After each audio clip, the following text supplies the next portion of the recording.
নমস্কাৰ টিজ দিনত গণিত শিকোৱা চেলেঞ্জৰ আজি ডে 11 আৰু আজিৰ ভিডিঅ'ৰ মেইন টপিক হৈছে বৃত্ত অৰ্থাৎ তোমালোকে এইটো ভিডিঅ' শিকিবলৈ পাবা বৃত্তৰ যিকেইটা পাৰ্ট আছিলে সেই পাৰ্ট কেইটাৰ বিষয়ে জানিবলৈ পাৰিবা অৰ্থাৎ আজিয়া ব্যাসাৰ্ধ কেন্দ্ৰবিন্দু বা পৰিধি কি বস্তু হয় সেইখিনি জানিবা লগতে বৃত্তৰ পৰিসীমা আৰু কালি কেনেকৈ নিৰ্ণয় কৰিব লাগে বা তাৰ কাৰণে কি কি সূত্ৰ আছে সেইখিনি আমি আলোচনা কৰিম তো প্ৰথমতে আমি চাই লওঁ এতিয়া যে বৃত্তটো কি হয় বা বৃত্তৰ কি কি পাৰ্ট আছে আমি সেইখিনি বস্তু আলোচনা কৰিম তো যদি আমি এটা কেন্দ্ৰবিন্দু এটা বিন্দু যদি আমি লৈ লওঁ এনেকৈ এটা বিন্দুক কেন্দ্ৰ কৰি কেনে কি কৰোঁ এনেকৈ স্কেলেৰে সমান দূৰত্বত যদি আমি এটা বিন্দু লওঁ তাৰপিছত আকৌ ইয়াতে এটা এই বিন্দুটোক কেন্দ্ৰ কৰি ইয়াতে এটা বিন্দু এনেকৈ সমান দূৰত্বত যদি আমি বিন্দু লৈ যাওঁ তেনেহ'লে কি হ'বগৈ একদম এটা ঘূৰণীয়া চিত্ৰ এটা সৃষ্টি হ'ব আৰু সেই চিত্ৰটোকে কি বুলি কোৱা হয় বৃত্ত বুলি কোৱা হয় তো তোমালোকে যদি চোৱা এনেকুৱা ধৰণৰ এটা বৃত্ত সৃষ্টি হ'ব আৰু এই বৃত্তটোৰ ক্ষেত্ৰত কি আছে ইয়াতে এটা কেন্দ্ৰবিন্দু থাকিব বুজি পাইছা আৰু এই কেন্দ্ৰৰ পৰা এই বিন্দুটোক কেন্দ্ৰবিন্দু বুলি কোৱা হয় আৰু এই কেন্দ্ৰৰ পৰা যদি তোমালোকে এনেকৈ স্কেলেৰে যদি জুখি চোৱা স্কেলেৰে জুখিলে কি হ'ব ইয়াৰ পৰা ইয়ালৈ যিমান দূৰত্ব হ'ব বা তোমালোকে যদি আকৌ এনেকৈও জোখা বা বেলেগ এটা কেন্দ্ৰত লৈ কেনে বা বেলেগ এটা ছাইডত লৈ কেনে যদি এনেকৈ জুখি চোৱা তোমালোকে জুখিলে ইয়াৰ পৰা ইয়ালৈ যিমান দূৰত্ব হ'ব সেই গোটেইবিলাক দূৰত্ব কি হ'ব তোমালোকৰ সমান হ'ব মানে ইয়াৰ পৰা ইয়ালৈ তোমালোকে জুখিলে যিমান পাবা ইয়াৰ পৰা ইয়ালৈ ধৰা হ'ল জুখিলে তোমালোকে 5 চেণ্টিমিটাৰ পাইছা তেনেহ'লে ইয়াৰ পৰা ইয়ালৈ জুখিলেও কিমান পাবাগৈ তোমালোকে 5 চেণ্টিমিটাৰে পাবা বুজি পাইছা আৰু যদি তোমালোকে কি কৰা এই যদি আকৌ এডাল এনেকৈ এডাল অংকন কৰা যে বৃত্তটোৰ দুয়োটা মূৰতে এনেকৈ ইয়াৰ পৰা ইয়ালৈ কেন্দ্ৰৰ মাজেৰে যোৱাকৈ এইটো বিন্দুলৈ যদি আস্তা তোমালোকে অংকন কৰা তেনেহ'লে কি হ'ব এই যিটো ইয়াৰ পৰা ইয়ালৈ যিমান 5 চেণ্টিমিটাৰ পাইছিলে তাৰ ডাবল পাবাগৈ এইটোৰ আৰু হয় অৰ্থাৎ 5ৰ দুগুণ কৰিলে কিমান হ'ব 10 চেণ্টিমিটাৰ অৰ্থাৎ এই দীঘল ৰেখাডালৰ দৈৰ্ঘ্য কিমান হ'বগৈ 10 চেণ্টিমিটাৰ হ'বগৈ এতিয়া মই ৰেখা বুলি কৈ আছোঁ বা এইটো কি কৰিছোঁ এটা তোমালোকক চিত্ৰ আঁকি দেখুৱাইছোঁ তো এই ৰেখাবিলাকৰ নাম কি আছে কিছুমান ছেপাৰেট নাম আছে আৰু তাৰ কিছুমান সম্পৰ্ক আছে তো সেইখিনি কৰি দিছোঁ চোৱা তো আমি যদি বৃত্তৰ এটা এনেকৈ কেন্দ্ৰৰ পৰা যদি আমি কি কৰোঁ এটা নিৰ্দিষ্ট কেন্দ্ৰৰ পৰা যদি আমি পৰিধিলৈ আস্থা নিদিওঁ কেন্দ্ৰৰ পৰা পৰিধিলৈ আস্থা নিদিলে সেইডালক কি বুলি কোৱা হয় এই আচডালক কি বুলি কোৱা হয় আমি এইডালক বুলি কোৱা হয় ব্যাসাৰ্ধ ঠিক আছে এইডাল হয় আমাৰ ব্যাসাৰ্ধ যিডাল মই 5 চেণ্টিমিটাৰ পাইছোঁ আৰু যদি আমি কি কৰোঁ বৃত্তৰ কেন্দ্ৰৰ পৰা যদি আমি কি কৰোঁ কেন্দ্ৰৰ মাজেৰে কেন্দ্ৰৰ পৰা নহয় কেন্দ্ৰৰ মাজেৰে যদি আমি বৃত্ত পৰিধি বা দুয়োটা মূৰে যদি স্পৰ্শ কৰাকৈ বা দুয়োটা মূৰত কি টাচ হোৱাকৈ যদি আমি এডাল কি কৰোঁ ৰেখা অংকন কৰোঁ সেই এডালক কি বুলি কোৱা হয় ব্যাস বুজি পালা নাম দুটা যে এডাল হ'ল আমাৰ ব্যাস আৰু এডাল হ'ল আমাৰ কি ব্যাসাৰ্ধ যদি ব্যাসাৰ্ধ আছে ব্যাসাৰ্ধটো ইংৰাজীত কোৱা হয় ৰেডিয়াছ তোমালোকে ইংলিছ টাৰ্মটো জানিব লাগিব যিহেতু ৰেডিয়াছ আৰু যদি ব্যাস আছে সেই ব্যাসটোৰ ইংলিছ টাৰ্মটো হ'ল কি বুলি কোৱা হয় এইটো ডায়ামিটাৰ ঠিক আছে এই দুটা নাম তোমালোকে মনত ৰাখিবা যে বৃত্তৰ যদি কেন্দ্ৰৰ পৰা আমি পৰিধি মানে কি এই যিটো চাৰিওফালে যিটো বাউণ্ডেৰী আছে সেই বাউণ্ডেৰীটো কি বুলি কোৱা হয় পৰিধি বুলি কোৱা হয় তো বৃত্তৰ কেন্দ্ৰৰ পৰা যদি পৰিধিলৈ আমি এটা ৰেখা অংকন কৰিছোঁ তেনেহ'লে সেইডাল কি বুলি ক'ম আমি ব্যাসাৰ্ধ আৰু যদি কেন্দ্ৰৰ মাজেৰে পৰিধি দুটা মূৰত টাচ কৰাকৈ আমি ৰেখা আঁকিছোঁ সেইডাল কি হ'ব আমাৰ ব্যাস হ'ব ঠিক আছে এতিয়া এই ব্যাস আৰু ব্যাসাৰ্ধৰ সম্পৰ্ক এটা আছে কেনেকৈ সম্পৰ্ক এইমাত্ৰ আমি পালোঁৱেই যে যদি আমি কি কৰোঁ ব্যাসটো আমাৰ কিমান পাইছিলোঁ ইয়াতে ব্যাসটো আমি পাইছিলোঁ 10 চেণ্টিমিটাৰ হয়নে ব্যাসটো মই কি বুলি কোৱা হয় এইটো মই শ্বৰ্ট আখৰেৰে লিখাই দিছোঁ তোমালোকক যে যিটো ব্যাস আছে ব্যাসটোক আমি ডায়ামিটাৰ বুলি জানো আৰু ডায়ামিটাৰৰ পৰা ডি আখৰটো লোৱা হয় তো এই ব্যাসটোৰ ডিটো আমি মান কিমান পাইছোঁগৈ ইয়াতে ডি মান পাইছোঁগৈ আমি 10 চেণ্টিমিটাৰ হয় না 10 চেণ্টিমিটাৰ আৰু যিটো আমাৰ ৰেডিয়াছ আছিলে মানে আমাৰ যিটো ব্যাসাৰ্ধ আছিলে সেই ব্যাসাৰ্ধৰ ৰেডিয়াছ বুলি কোৱা হয় আৰু তাক শ্বৰ্ট ফৰ্মত ল'লে আমি আৰ বুলি লিখিলোঁ এতিয়া ৰেডিয়াছৰ মান বা ব্যাসাৰ্ধৰ মান আমি কিমান পাইছোঁগৈ 5 চেণ্টিমিটাৰ পাইছোঁ হয়নে তো তোমালোকে যদি লক্ষ্য কৰা চোৱা এই যিটো ব্যাস আছিলে আমি ব্যাসৰ যদি আধা কৰি দিওঁ ব্যাসৰ আধা কৰিলে আমি কি পাম ব্যাসাৰ্ধ পাম হয়নে ব্যাসৰ আধা অৰ্থাৎ ব্যাসৰ আধা কি হয় ব্যাসৰ অৰ্ধ তাৰ মানে কি যে আমি যদি চাওঁ যে ব্যাস আধালৈ যদি আমি মানটো যিটো আছে তাক যদি আমি 2ৰে হৰণ কৰি তেনেহ'লে আমি কি পাম ব্যাসাৰ্ধ পাম বা যদি আমি ব্যাসাৰ্ধৰ লগত আমি কি কৰোঁ 2 পূৰণ কৰোঁ তেনেহ'লে আমি কি পামগৈ ব্যাস পামগৈ তো এইটো সম্পৰ্কটো আমি কেনেকৈ লিখিব পাৰি চোৱা যে ডি ইকুৱেল টু আমি কিমান পাম 2 × r D equal to 2 × r আৰু আমি কি পাম যে r অৰ্থাৎ ৰেডিয়াছ বা ব্যাসাৰ্ধ ইকুৱেল টু কি পাম আমি d/2 অৰ্থাৎ ব্যাসক যদি আমি 2ৰে হৰণ কৰোঁ তেনেহ'লে আমি কি পাম r পাম ঠিক আছে এইখিনি হ'ল তোমালোকে জানিবলগীয়া কথা ব্যাস আৰু ব্যাসাৰ্ধৰ মাজত নেক্সট তোমালোকে আৰু এটা বস্তু চাই লোৱা ইয়াতে যদি আমি কি কৰোঁ যিহেতু বৃত্তত আৰু বেলেগ অংশ আছে আমি সেইখিনি বস্তু জানি লওঁ যে আমাৰ কি ধৰা হ'ল আৰু এটা বৃত্ত লৈছোঁ আমি আৰু সেই বৃত্তটোৰ কি কৰিছোঁ ইয়াতে কেন্দ্ৰ এটা আছে এইটো হ'ল আমাৰ কেন্দ্ৰটো বৃত্তটোৰ ঠিক আছে এইটো আমাৰ বৃত্তটোৰ কেন্দ্ৰ এতিয়া এই কেন্দ্ৰটোত কি হৈছে যে আমি কেন্দ্ৰৰ মাজেৰে যোৱা নাই এবাৰ কি কৰিছোঁ এনেকৈ এটা আস্থা নিদিছোঁ বা এনেকৈ যদি আমি আস্থা নিছোঁ এডাল কেন্দ্ৰৰ মাজেৰে আমি এটা নিদিছোঁ আঁচডাল ঠিক আছে এনেকৈ আমি আস্থা নিছোঁ তো যদি আমি বৃত্তটো এনেকৈ চাৰিওফালে এনেকৈ বা এনেকৈ যদি আমি আস্থা নওঁ আৰু এই আঁচবিলাকে কি কৰে যদি পৰিধিটো দুয়োটা মূৰে স্পৰ্শ কৰি থাকে ঠিক আছে তেনেহ'লে সেইবিলাকক কি বুলি কোৱা হয় এটা নিৰ্দিষ্ট নাম এটা আছে তাৰ জিয়া আছে এডালৰ নাম কি বুলি কোৱা হয় জিয়া আৰু ইংৰাজীত কি বুলি কোৱা হয় তাক কৰ্ড বুলি কোৱা হয় ঠিক আছে এতিয়া তোমালোকে চাই লোৱা বস্তু এটা যে এই ব্যাসডালো কি আছিলে কেন্দ্ৰৰ মাজেৰে গৈছিলে আৰু কি আছিলে তাৰ দুয়োপিনে টাচ কৰিছিলে হয়নে আকৌ আমি এইমাত্ৰ পালোঁ যে কি দুয়োপিনে টাচ কৰিলে যদি কেন্দ্ৰৰ দুয়োপিনে যদি টাচ কৰে বৃত্তটো তাক কি বুলি কোৱা হয় জিয়া বুলিও কোৱা হয় ঠিক আছে তাৰমানে আমাৰ যিডাল ব্যাস আছিলে সেই ব্যাসডাল কি হ'ব এডাল ব্যাসডাল কি হ'ব আমাৰ জিয়া হ'ব হয় নাই যিডাল আমি ব্যাস পাইছিলোঁ এইমাত্ৰ সেই ব্যাসডালক আমি কি বুলি ক'ব পাৰোঁ এডাল ব্যাসডালো এডাল আমাৰ কি হ'ব জিয়া হ'ব আৰু তোমালোকে মনত ৰাখিবা যে কি বৃত্তৰ আটাইতকৈ দীঘল যিডাল জিয়া আছে সেই জিয়াডালে কি হয় আমাৰ ব্যাস ঠিক আছে বৃত্তৰ আটাইতকৈ দীঘল যিডাল জিয়া আছে সেই জিয়াডালৰ নাম কি ব্যাস মনত থাকিব এইটো তাৰপিছত আৰু কি আছে বৃত্তত আমি অসংখ্য জিয়া অংকন কৰিব পাৰোঁ কাৰণ বৃত্তত আমি এনেকৈ আস্থা নিলে আমি হিচাপ কৰিব নোৱাৰোঁ কিমান আস্থা নিম কাৰণ প্ৰত্যেকটো বিন্দুতে আমি এটা আস্থা নিব পাৰোঁ গতিকে আমাৰ কি হ'ব বৃত্তত আমি অসংখ্য জিয়া অংকন কৰিব পাৰোঁ অসংখ্য ব্যাসো অংকন কৰিব পাৰোঁ আৰু অসংখ্য কি ব্যাসাৰ্ধ অংকন কৰিব পাৰোঁ আৰু তোমালোকে এটা বস্তু চোৱা যে ইয়াতে এই ব্যাসাৰ্ধ যে আমি এনেকৈ আঁকিছোঁ ইয়াৰ পৰা এনেকৈ টানিছোঁ ইয়াৰ পৰা এনেকৈ টানিছোঁ ইয়াৰ পৰা এনেকৈ টানিছোঁ তো তোমালোকে যিমান ৰেখা অংকন কৰা য'তেই অংকন কৰা প্ৰত্যেকটোতে মান কিন্তু একে ছেইম পাবাগৈ 5 চেণ্টিমিটাৰ আছে না 5 চেণ্টিমিটাৰ পাব প্ৰত্যেকতে যদি 10 চেণ্টিমিটাৰ থাকে 10 চেণ্টিমিটাৰে পাবা তোমালোকে এইটো বস্তু মনত ৰাখিবা ঠিক আছে জিয়া হৈ গ'ল নেক্সট যদি আমি আকৌ এটা বৃত্ত লৈ লৈছোঁ এবাৰ এইটো বৃত্তত কি আছে চোৱা ইয়াতে তোমালোকৰ এটা বৃত্ত আছে আৰু এই বৃত্তটোত মই কি কৰিছোঁ এবাৰ যিডাল জিয়া আঁকিছিলোঁ সেই জিয়াডালো আৰু অলপ বঢ়াই দিলোঁ অৰ্থাৎ বৃত্তটোক মাজতে ভাগ কৰি কিনে গুচি গৈছে ইয়াতে টাচ কৰিছে ইয়াতেও টাচ কৰিছে আৰু বৃত্তটো কি হৈছে মাজতে দুটা ভাগত কৰি ভাগ কৰি গৈছে আৰু যদি এনেকৈ বৃত্ত এটা কি কৰে এডাল ৰেখাই দুটা ভাগত ভাগ কৰি কিনে গুচি যায় তেনেহ'লে সেইডালক কি বুলি কোৱা হয় ছেদক বুলি কোৱা হয় ছেদক আৰু অৰ্থাৎ ইংলিছত কি বুলি কোৱা হয় তাক ছেগমেণ্ট বুলি কোৱা হয় মনত থাকিব তো আৰু এটা বস্তু আছে যে বৃত্ত এটাৰ ক্ষেত্ৰত যদি আমি কি কৰোঁ বৃত্ত এটাত যদি আমি এনেকৈ যদি মাজত ছাইডৰ যিটো পৰিধি আছিলে সেই পৰিধিটো যদি এটা বিন্দুত এনেকৈ টাচ কৰি কিনে গুচি যায় এনেকৈ যদি টাচ কৰি কিনে ৰেখা গুচি যায় তেনেহ'লে সেইডালক কি বুলি কোৱা হয় টেনজেণ্ট বা অসমীয়াত কি বুলি কোৱা হয় তাক স্পৰ্শক এইখিনি বস্তু তোমালোকে জাষ্ট মনত ৰাখি থ'লেই হ'ল ইমান আৰু বেছি হেৰি কৰিব নালাগে জাষ্ট এইখিনি মনত ৰাখি থোৱা যে কি বৃত্তক যদি এডাল দুটা ভাগত ভাগ কৰি যায় তেনেহ'লে সেইটো কি হয় ছেদক আৰু যদি বৃত্তটোক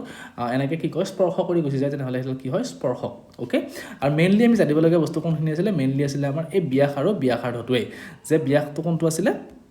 যে বৃত্তটো কেন্দ্ৰৰ পৰা আমি পৰিধিলৈ টনা যিডাল ৰেখা আছে সেইডাল হ'ল ব্যাসাৰ্ধ আৰু কেন্দ্ৰৰ মাজেৰে যদি পৰিধি দুটা মূৰে টাচ কৰি থাকে তেনেহ'লে সেইডাল কি হয় ব্যাস হয় আৰু ব্যাসৰ মানটোক যদি আমি 2ৰে হৰণ কৰোঁ তেনেহ'লে কি পাওঁ ব্যাসাৰ্ধ পাওঁ আৰু ব্যাসাৰ্ধক যদি আমি 2ৰে পূৰণ কৰোঁ তেনেহ'লে আমি কি পাম ব্যাস পাম এইখিনি বস্তু তোমালোকে মনত ৰাখিলে হৈ গ'ল এতিয়া আমি কি শিকিম যে বৃত্ত এটাৰ পৰিসীমা কেনেকৈ উলিয়াই বা কালি কেনেকৈ উলিয়াই বা পৰিসীমাৰ যিটো কালি উলিওৱা সূত্ৰ দুটা আছে সেই দুটা আমি আলোচনা কৰিম তো প্ৰথমতে আমি শিকিম এতিয়া কি বৃত্তৰ পৰিসীমা উলিওৱা সূত্ৰটো শিকিম পৰিসীমা বা তাক কি বুলি কোৱা হয় বৃত্তৰ ক্ষেত্ৰত পৰিধি বুলি কোৱা হয় ঠিক আছে তো এই পৰিধি উলিওৱাৰ কাৰণে আমাক কিহৰ প্ৰয়োজন হ'ব এটা বৃত্ত ধৰা হ'ল আছে আৰু সেই বৃত্তটোৰ আমাক কিহৰ প্ৰয়োজন হ'ব তাৰ ব্যাসাৰ্ধ বা আৰু ব্যাসাৰ্ধ হয় ব্যাসাৰ্ধ লাগিব নহ'লে আমাক কি লাগিব তাৰ ব্যাসৰ প্ৰয়োজন হ'ব ঠিক আছে আমি হয় বৃত্তটোৰ ব্যাসাৰ্ধ জানিব লাগিব আৰু নহ'লে আমি বৃত্তটো কি জানিব লাগিব ব্যাস জানিব লাগিব তো সেইটা যদি যিকোনো এটা বস্তুৰ মান জানো তেনেহ'লে আমি বৃত্তটো কি উলিয়াব পাৰিম পৰিধিটো উলিয়াব পাৰিম তো বৃত্তৰ পৰিধি উলিওৱা সূত্ৰটো কি টুৱাইচ পাই আৰ একদম চিম্পল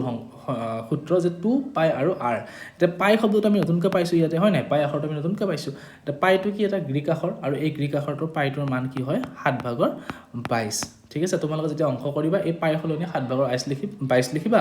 আৰু যদি কিছুমান অংকত আমাৰ নিৰ্দিষ্টকৈ দিয়া থাকে যে পাই মানটো 3.14 এনেকৈ দিয়া থাকে তেতিয়া আমি পাই মানটো কি লিখিম 3.14 লিখিম এনে বাকী যিবিলাক আমি অংক কৰিম সেই প্ৰত্যেকটো অংকতে আমি কি কৰিম পাই মানটো 7/22 বুলি লিখিম মই এতিয়া এক্সাম্পল দি কেনে তোমালোকক দেখাই দিছোঁ চোৱা যে এইটো এটা বৃত্ত আছে ইয়াৰ কেন্দ্ৰৰ পৰা এডাল আমাৰ কি দিয়া আছে ব্যাস দিয়া আছে আৰু ব্যাসটোৰ মান ধৰা হ'ল 5 চেণ্টিমিটাৰ বুলি ধৰিলোঁ মই মাত্ৰ যেটো কৰিছিলোঁ 5 চেণ্টিমিটাৰ ওকে তো আমাৰ বৃত্তটোৰ পৰিসীমা উলিয়াব লাগিব পৰিধি উলিয়াব লাগে তো পৰিধিটো উলিয়াই দিয়া যে পৰিধি ইকুৱেল টু সূত্ৰটো কি পাইছোঁ আমি 2 পাই আৰ এইটো সূত্ৰ পাইছোঁ তো মানখিনি কৰি দিয়া এতিয়া 2 আৰু পাইৰ মানটো আমি কি বহাব লাগিব 7/22 যদি তোমালোকক এইটো দিয়া নাথাকে তো আমাক কি হয় মেক্সিমাম অংকত পাইৰ মানটো দিয়া নাথাকে তেতিয়া আমি 7/22 লিখিম তো 7/22 আৰু আৰৰ মানটো কি আৰ মানে কি আছিলে আমাৰ ব্যাসাৰ্ধ আছিলে তো ব্যাসাৰ্ধ আমাক কিমান দিছে 5 চেণ্টিমিটাৰ তো লিখি দিয়া এইটো 5 চেণ্টিমিটাৰ হৈ গ'ল তো তো এইখিনি সৰল কৰা ভগ্নাংশৰ পূৰণ হৰণ কৰা আমি শিকিছোঁ আগতে সেই হিচাপত কৰি দিয়া কৰিলে কিমান হ'ব এইটো 2 দুগুণ এইটো 44 44 ইনটু 5 কিমান হ'বগে আমাৰ তোমালোক 5 4 গুণ 20 7 গ'ল 2 5 4 গুণ 20 220 আৰু ডিভাইডেড বাই 7 তো এইটো হৰণ কৰিলে হৈ যাব আৰু ইয়াৰ এককটো কি হ'ব যদি চেণ্টিমিটাৰত দিয়া আছে নহ'লে ইয়াৰ এককটো আমি কি লিখিব লাগিব চেণ্টিমিটাৰ ওকে এইটো হ'ল তোমালোকৰ যেতিয়া বৃত্ত এটাৰ ব্যাসাৰ্ধ দিয়া থাকিব অৰ্থাৎ আৰটো দিয়া থাকিব তেতিয়া পৰিধি উলিওৱা সূত্ৰ যদি তোমালোকক আৰ দিয়া নাই এবাৰ কি দিয়া আছে ডি দিয়া আছে অৰ্থাৎ বৃত্তটোৰ কি দিয়া আছে আমাক ব্যাস দিয়া আছে তেতিয়া আমি বৃত্তটোৰ পৰিধি কেনেকৈ উলিয়াম তো ব্যাসৰ ক্ষেত্ৰতো সূত্ৰ এটা আছে তোমালোকে এইটো সূত্ৰৰে ব্যৱহাৰ কৰি কেনে কৰিব পাৰা কাৰণ ব্যাসৰ পৰা যদি আমি ব্যাসটো যদি আমি 2 ৰে হৰণ কৰিলো তেনেহ'লে আমি কি পাম কয় সেইটো আৰৰ মানটো পাই যাম আৰু যদি তোমালোক এনেকৈ ব্যাসটো ধৰা হ'ল 10 সেন্টিমিটাৰ দিয়া আছে তেনেহ'লে তাক 2 ৰে হৰণ কৰি দিয়া 5 সেন্টিমিটাৰ হৈ যাব আৰৰ মানটো তেনেকৈও কৰিব পাৰা নহ'লে আৰু এটা বেলেগ সূত্ৰ আছে সেইটো সূত্ৰ ব্যৱহাৰ কৰিব পাৰা চোৱা এতিয়া ব্যাসৰ ক্ষেত্ৰত থাকিলে সূত্ৰটো কি হ'ব পৰিধি উলিওৱা সূত্ৰটো ব্যাসৰ ক্ষেত্ৰত পৰিধি উলিওৱা সূত্ৰটো হ'ব পাই আৰু ডি পাই ডি ওকে ডি মানে কি আছিলে ব্যাসৰ মানটো বহাব লাগিব তো সিম্পল মই উদাহৰণ দি দিছোঁ আকৌ তোমালোকক যে সেই বৃত্তটোৰে এই সেম এইটো বৃত্তৰে আমাক এবাৰ কি দিছে ব্যাস দিয়া আছে আৰু ব্যাসটোৰ মান কিমান হ'ব ইয়াৰে 10 সেন্টিমিটাৰ দিয়া আছে হয় তো আমি উলিয়াব লাগে কি এতিয়া পৰিধি উলিয়াব লাগে তো আমি যদি এইটো সূত্ৰ মতে কৰোঁ পাই মানটো কি হ'ব 7/22 আৰু ব্যাস ডি অৰ্থাৎ ব্যাসৰ মানটো আমাক কিমান দিয়া আছে 10 সেন্টিমিটাৰ দিয়া আছে তো এইটো লিখি দিয়া 10 সেন্টিমিটাৰ হয়নে তো এইটো পূৰণ কৰি দিয়া দিলে কিমান হ'ব 220 ওপৰত আৰু তলত 7 সেন্টিমিটাৰ হ'লে সেম হৈ গ'ল 220 আৰু 200 ডিভাইড বাই 7 সেন্টিমিটাৰ তাৰ মানে কি যদি তোমালোকক ব্যাস দিয়া আছে নহ'লে এই সূত্ৰটো ব্যৱহাৰ কৰিবা পাই দি আৰু যদি তোমালোকক ব্যাসাৰ্ধ দিয়া আছে তোমালোকে এই সূত্ৰটো ব্যৱহাৰ কৰিবা হয় আকৌ যদি ব্যাস দিয়া আছে তেনেহ'লে আমি তাৰ পিছত পৰিধি এই সূত্ৰটো ব্যৱহাৰ কৰি কেনেও কৰিব পাৰিম কেনেকৈ যে আমাক দিয়া আছে কি d = 10 সেন্টিমিটাৰ এনেকৈ দিয়া আছে তো আমি কি লিখিম যে r = কি হ'ব 10/2 সেন্টিমিটাৰ কাৰণ আমি কি জানো যে ব্যাসাৰ্ধ = ব্যাসৰ আধা গতিকে 10/2 সেন্টিমিটাৰ হৈ গ'ল তো এইখিনি মানে কিমান হ'ল 5 সেন্টিমিটাৰ তেতিয়া আকৌ তোমালোকে এই সূত্ৰটো ব্যৱহাৰ কৰিব পাৰিবা বুজি পালা তো মেইনলি বৃত্তৰ পৰিধি উলিওৱা সূত্ৰ এই দুটাই আছে যদি পৰিধি দিয়া থাকে আমাক এইটো সূত্ৰ পৰিসীমা ৰেডিয়াস দিয়া থাকে বা ব্যাসাৰ্ধ দিয়া থাকে তেনেহ'লে এইটো সূত্ৰ আৰু যদি তোমালোকক কি দিয়া আছে ব্যাস দিয়া আছে তেনেহ'লে এইটো সূত্ৰ বুজি পালা নেক্সট আহিছো এবাৰ কি বৃত্তৰ কালি আৰু এটা কথা কৈ দিব পাহৰি গলো যে বৃত্তটোৰ পৰিধি মানে কি হেতুই আমি আলোচনা নকৰো বৃত্তৰ পৰিধি মানে কি জানিব লাগিব হয় নাই তো সেইটো বস্তু কৈ দিছো চোৱাচোন আগতে শিকি ললো সূত্ৰটো তাৰ পিছত মই হেতু ক'ব গৈ আছো যে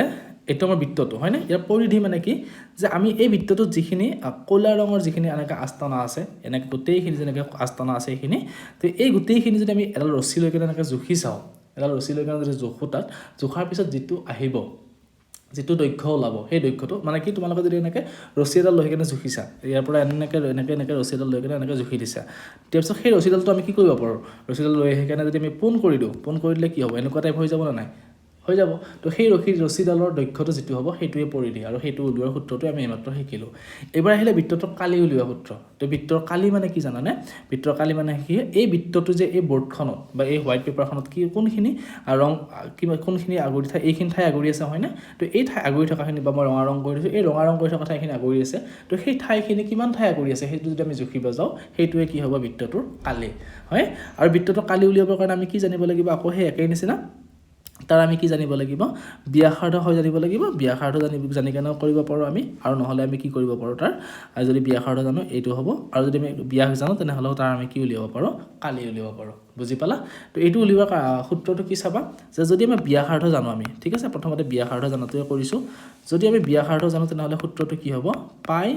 r স্কয়াৰ হয় না ইয়াতে r মানে কি বৃত্তটোৰ ব্যাসাৰ্ধটো তো আমি বৃত্তটোৰ ব্যাসাৰ্ধ কিমান বুলি ধৰিছিলো 5 সেন্টিমিটাৰ হয় না তো এটো কিমান হবগে পাই মানটো আমি 7/22 লিখিম আৰু r ৰ মানটো কি r স্কয়াৰটো আমি শিকি আইছো আগতে কি আছিল স্কয়াৰ মানে তো 5 স্কয়াৰ লিখি দিয়া তো এটা 5 স্কয়াৰ মানে কিমান হ'ব আমাৰ 25 5 পূৰণ 5 হ'ব গতিকে এটো লিখি দিয়া 25 তো এইখিনি ভগ্নাংশ পূৰণ কৰিলে আমি যেটো উত্তৰ পাও হেতুৱে আমাৰ কি হৈ যাব এই বৃত্তটোৰ কালি হ'ব ঠিক আছে এটো পূৰণ কৰিলে আমি পাই যাম আৰু এককটো কি হ'ব চোৱা এতিয়া এই এককটো হ'বগৈ সেন্টিমিটাৰ স্কয়াৰ মনত ৰাখিব তোমালোকে সদায় কালিৰ এককটো কি হয় বৰ্গ সেন্টিমিটাৰ হয় বা বৰ্গ একক যদি সেন্টিমিটাৰ থাকে বৰ্গ সেন্টিমিটাৰ যদি মিটাৰত থাকে বৰ্গ মিটাৰ যি একক থাকে তাৰ লগত তুমি কি লিখিব লাগিব বৰ্গ লিখিব লাগিব অসমীয়াত লিখিলে এনেকৈ বৰ্গ সেন্টিমিটাৰ লিখিব লাগিব আৰু ইংলিছত হ'লে আমি এনেকৈ সেন্টিমিটাৰ দি কেনে ওপৰত স্কয়াৰ লিখি দিলে হৈ গ'ল তো এইটো হ'ল আমাৰ বৃত্তৰ ব্যাসাৰ্ধ দিয়া থাকিলে বৃত্তৰ কালি উলিওৱা সূত্ৰ ঠিক আছে এইটো বৃত্তৰ ব্যাসাৰ্ধ দিয়া থাকিলে কালি উলিওৱা সূত্ৰ যে পাই r স্কয়াৰ ওকে নেক্সট তোমালোকৰ কি দিয়া থাকিব বৃত্ত এটাৰ যদি ব্যাস দিয়া থাকে এবাৰ যদি ব্যাস দিয়া আছে তেনেহলে কালি উলিওৱা সূত্ৰটো কি হ'ব এতিয়া সেই একেই নিচিনা সূত্ৰ যে আমাৰ তেতিয়া আমাৰ কালি উলিওৱা সূত্ৰটো কি হ'ব যে পাই d/2 হোল স্কুৱেৰ এনেকুৱা হ'ব তো তোমালোকে এইটো বহুত টান হ'বগে কৰোঁতে বা অলপ ক্যালকুলেশন বেছি কৰিব লাগিব তাতকে তোমালোকে কি কৰিবা যে আমাক ব্যাস দিয়া আছে ধৰা হল 10 সেন্টিমিটাৰ আমি কি কৰিম ব্যাসাৰ্ধটো উলিয়াই ল'ম প্ৰথমতে ব্যাসাৰ্ধ উলিয়াই ল'ম যে 10/2 এখিনি ব্যাসাৰ্ধ অৰ্থাৎ 5 সেন্টিমিটাৰ হ'ল না এতিয়া এইটো আমাৰ কি হ'ব ব্যাসাৰ্ধ পাই গলো তাৰ মানে আমি আকৌ এইটো নিয়মত আমি কালিটো উলিয়াব পাৰিম তো তোমালোকে এইটোৱে বেছি সুবিধা হ'ব তো এনেকৈ কৰিবা তোমালোকে ঠিক আছে এইখিনি হ'ল বৃত্তৰ আমি ব্যাসাৰ্ধ কালি উলিওৱা আৰু পৰিসীমা উলিওৱা সূত্ৰ শিকিলো এতিয়া মই আৰু বেছি উদাহৰণ দি কৈ থাকাতে তোমালোকে জাস্ট মই সূত্ৰখিনি বুজাই দিছো তোমালোকে একদম সিম্পলে যেহেতু পাই মানটো তোমালোকে 7/22 লিখিব লাগে আৰু r মানটো যেটো দিয়া আছে r মানে ব্যাসাৰ্ধ যেটো দিয়া আছে সেইটো লিখিব লাগে আৰু যদি ব্যাস যেটো দিয়া আছে আমি সেইটো ব্যাসটো লিখিব লাগে লিখি কিনে মানটো সৰল কৰি দিব লাগে ভগ্নাংশৰ পূৰণ হৰণ এখিনি আমি শিকিছো আগতে তো সেইমতে কৰিলে আমাৰ কি হৈ যাব ব্যাসাৰ্ধ তোমালোকে বৃত্তটোৰ কালি আৰু পৰিসীমাটো উলিয়াব পাৰিবা এতিয়া কিছুমান তোমালোকে এনেকুৱা অংকও পাবা যিবিলাকত তোমালোকক কি লাগে যে কালি দিয়া থাকিব বা পৰিসীমাটো তোমালোকক দিয়া থাকিব সাপোজ তোমালোকক পৰিসীমা দিয়া আছে বা পৰিধিটো দিয়া আছে ওকে পৰিসীমা বা পৰিধি তোমালোকক দিয়া আছে উলিয়াব লাগে কি তোমালোকে ব্যাসাৰ্ধ উলিয়াব লাগে বৃত্তটোৰ বা ব্যাস উলিয়াব লাগে যিকোনো এটা তো ব্যাসাৰ্ধ উলিয়ালে আমি উলিয়াব পাৰিম আৰু ব্যাস উলিয়ালে আমি ব্যাসাৰ্ধটো উলিয়াব পাৰিম তো তোমালোকক যদি এইটো দিয়া থাকে বা তোমালোকক কেতিয়াবা কালি দিয়া থাকিব কি উলিয়াব লাগিব তোমালোকে ব্যাসাৰ্ধ উলিয়াব লাগিব বা ব্যাস উলিয়াব লাগিব তেতিয়া কি সূত্ৰ হ'ব তো তাৰ কাৰণে দুটা সূত্ৰ আছে সব মই লিখি দিছো যে ধৰা হল ব্যাসাৰ্ধ উলিয়াব লাগে আমাক কি দিয়া আছে এবাৰ ব্যাসাৰ্ধ উলিয়াব লাগে আমাক দিয়া আছে পৰিসীমা দিয়া আছে বা পৰিধি দিয়া আছে তেতিয়া আমি কি হ'ব সূত্ৰটো চাবা তাৰ কাৰণে সূত্ৰটো হ'বগে তোমালোকৰ যে আমাৰ যেটো টুৱাইস পাই r আছিল ন তো তাৰ কাৰণে তোমালোকৰ সূত্ৰটো কি হ'ব যে ইয়াতে পৰিসীমা হ'ব বা পৰিধি যেটো তোমাক দিয়া থাকে এই পৰিধিটো লিখিবা আৰু তলত কি লিখিবা 2 পাই বুজি পাইছা পাই মানটো কিমান হ'ব 7/22 বহাই দিবা দি ভগ্নাংশৰ পূৰণ হৰণ হ'ব হলে কি হ'ব তোমালোকে ব্যাসাৰ্ধ উলিয়াব পাৰিবা এটো হ'ল বৃত্ত এটা পৰিসীমা দিয়া আছে বা পৰিধি দিয়া আছে তাৰ কি উলিয়াব লাগে ব্যাসাৰ্ধ উলিয়াব লাগে তোমাৰ এক্সাম্পল লৈ লৈছো চোৱা আমি যেটো প্ৰথমটো কৰিছিলো প্ৰথমটো আমাৰ কি আছিল এটো পৰিসীমা আমি 7/22 এটো পাইছিলো তো আমাৰ কি বেলেগ এটা মই লৈ লৈছো এটো ভগ্নাংশত আছে যেটো তোমালোকে টান পাব প্ৰথমটোৱে মই এটো সিম্পল এটা লৈ লৈছো যে আমাৰ এটা বৃত্তৰ বৃত্ত এটা আমাৰ কি দিয়া আছে ব্যাসাৰ্ধ দিয়া আছে ধৰা হল r = 7 সেন্টিমিটাৰ ওকে তো তাৰ পৰিসীমা কিমান হ'ব পৰিধি = আমাৰ কিমান হ'ব এতিয়া টুৱাইস পাই r এটো সূত্ৰ আছিল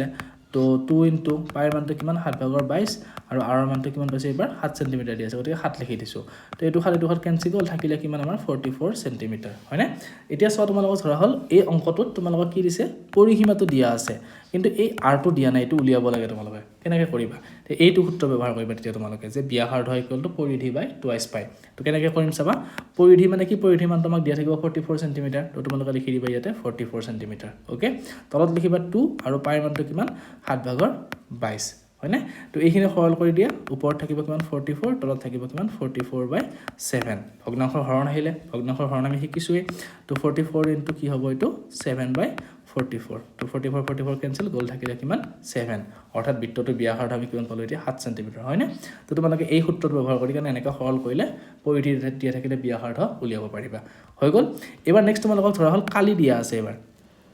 উলিয়াব লাগে কি তোমালোকে ব্যাসাৰ্ধটো উলিয়াব লাগে আৰু মই অকল ইয়াতে ব্যাসাৰ্ধটোৱে কৈছো তোমালোকে ব্যাসাৰ্ধ উলিয়াৰ পিছত ব্যাসটো উলিয়াবই পাৰিবা ব্যাস = কিমান হ'ব d = 2 * r আছিল তো 2 * 7 2 7 গুণ 14 হৈ গল তো এবাৰ নেক্সট আমি কি দিছো যে কালি দিয়া আছে এবাৰ আমি উলিয়াব লাগে কি r টো উলিয়াব লাগে তো ধৰা হল কালি কিমান হ'ব এইটো বৃত্তৰ ক্ষেত্ৰতে মই কৰি দেখাইছো তোমালোকক যে এটা r দিয়া আছে তো কালিটো মই উলিয়াই লৈছো তেতিয়া অংকটো কৰিবলৈ বুজি পাব সুবিধা হ'ব তোমালোকৰ পাই r²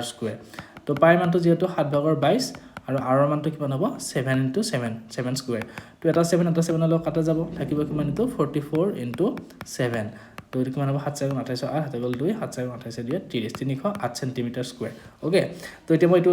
অংকটো কৰিবৰ কাৰণে কৈছো তোমালোকে চোৱা এতিয়া যে বৃত্তটা কালি দিয়া হৈছে তোমালোকক 308 সেন্টিমিটাৰ স্কয়াৰ হয় না উলিয়াব লাগে বৃত্তটোৰ ব্যাসাৰ্ধ কেনেকৈ উলিয়াম চাবা এতিয়া সো ব্যাসাৰ্ধ উলিওৱা সূত্ৰটো কি হ'ব এতিয়া ব্যাসাৰ্ধ equal to কি হ'ব √/ কালি divided by কি হ'ব পাই মনত ৰাখিবা তোমালোকে ব্যাসাৰ্ধ দিয়া যদি আমাক কালি দিয়া আছে বৃত্তটা ব্যাসাৰ্ধ উলিয়াব লাগে তেনে সূত্ৰটো হ'ব কি √/ কালি divided by পাই ওকে তো এটা কেনেকৈ উলিয়াম এতিয়া চাবা যে আমাক মানখিনি বহাই দিয়া এতিয়া কালিৰ মান কিমান পাইছো আমি 308 সেন্টিমিটাৰ হয় না 308 লিখি দিয়া ইয়াতে আৰু পাই মানটো কি হয় 7/22 হৈ গল এতিয়া ঠিক আছে এতিয়া আমি কি কৰিম চোৱা এইখিনি সৰল কৰি কেনে আমি কি উলিয়াম ব্যাসাৰ্ধটো উলিয়াই লম তো সৰল কৰি দিয়া এটো √/ থাকিলে 308 এইটো ভগ্নাংশৰ যিহেতু হৰণ হৈ আছে গতিকে ভগ্নাংশৰ হৰণ নিয়মত কৰি দিওঁ তেতিয়াহ'লে বেছি সুবিধা হ'ব 308টো লিখি দিয়া এইটো হৰণ চিনটো পূৰণ হৈ যাব আৰু এইটো উলটি যাব ভগ্নাংশৰ হৰণত আমি শিকিছোঁ এইটো 22 এইটো হৰণ কৰিব পাৰি নে এইটো 22 এইটো কিমান বাৰ যাব সো 22 গুণ 22 তাৰপিছত ইয়াত থাকিব 88 ওকে সো 22 30 একবাৰ গ'ল হয়নে আৰু থাকিব কিমান ইয়াতে 8 থাকিব 88ক 22 কিমান বাৰ যাব 4 বাৰ যাব থাকিলে কিমান এতিয়া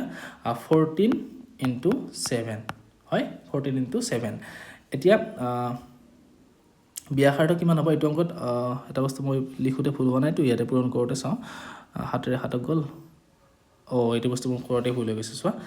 সেইকাৰণে অংকটো মিলা নাই মই তোমালোকক উদাহৰণটো লওঁতে ভুল কৰি দিছোঁ এইটো আমাৰ 22 * 7 হে আছিলে তো এইটো কিমান হ'বগে অলপমান ভুল হৈ গৈছিলে 7 2 * 14 4 হাতে গ'লে 1 7 2 * 14 1 15 154 তো এইটো মই লিখোতে ভুল কৰিছিলোঁ দেই এইটো বস্তু তোমালোকৰ কি হ'ব ধৰা হ'ল এবাৰ প্ৰশ্নটো দিয়া আছে আমাৰ